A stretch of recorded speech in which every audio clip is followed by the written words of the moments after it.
Certainly in the modern era. I mean, I can't think of another case. I mean, usually the president-elect lays low, lets the president in office finish off their term.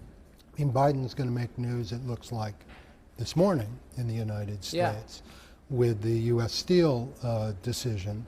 But in general, I agree. He's really been off the front page, way below. The Democrats have been happy to let it happen, to be fair. They could have snapped back like Obama did in 2016. Say, can you just lay low on the foreign affairs chats kind of thing? And they haven't. No, I think they're giving him all the rope he wants. Is that because so many questions. Is it because the Democrats are too busy for the next couple of years, well, or at least before the midterms, looking at themselves, soul-searching, going, who are we? How did we screw this up? Some of them, and then there are others who think strategically it's the wise decision to give Trump the room that he wants, to give the Republican Party the room that it wants. You know, that his nominees will be problematic, I think many of them think, and that Trump will overreach and the Republicans will overreach. Well, the Republicans historically, 2 years from now, the Democrats, you know, the party out of power will take that's what they've got to aim for as well. Right. They've got to aim for a regrouping for the midterms as well.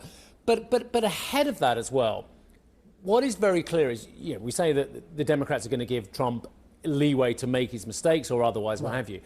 But also, they didn't have to do much amidst the last crisis on Capitol Hill, which was only a few days before Christmas. So, and that seemed to me very much about a Republican on Republican infighting situation in many ways as well. So whilst the Democrats are waiting for Trump to do something, maybe they're waiting for the Republicans on Capitol Hill to carry on fighting, certainly in the House. Certainly. I mean, they may not have to wait very long. They might see the Republicans go through a number of ballots on the Speaker. So this is interesting, because on the night, all the Liberal forecasters were completely wrong. Our sister channel, MSNBC, there were a lot of people very upset on that night as well. I was watching their coverage, I was watching Fox, I was watching CNN, I watched everything. And there was glee on some channels, it did feel like despair from a lot of the Liberal commentators. I've got to be brutally honest.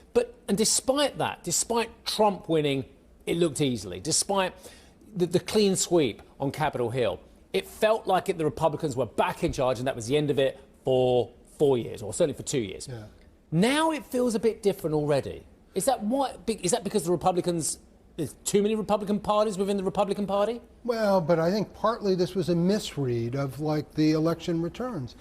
Trump won an impressive victory. He did. It was not the mandate and landslide that was portrayed. I mean, he won by 1.5% of the vote. He did not get a majority.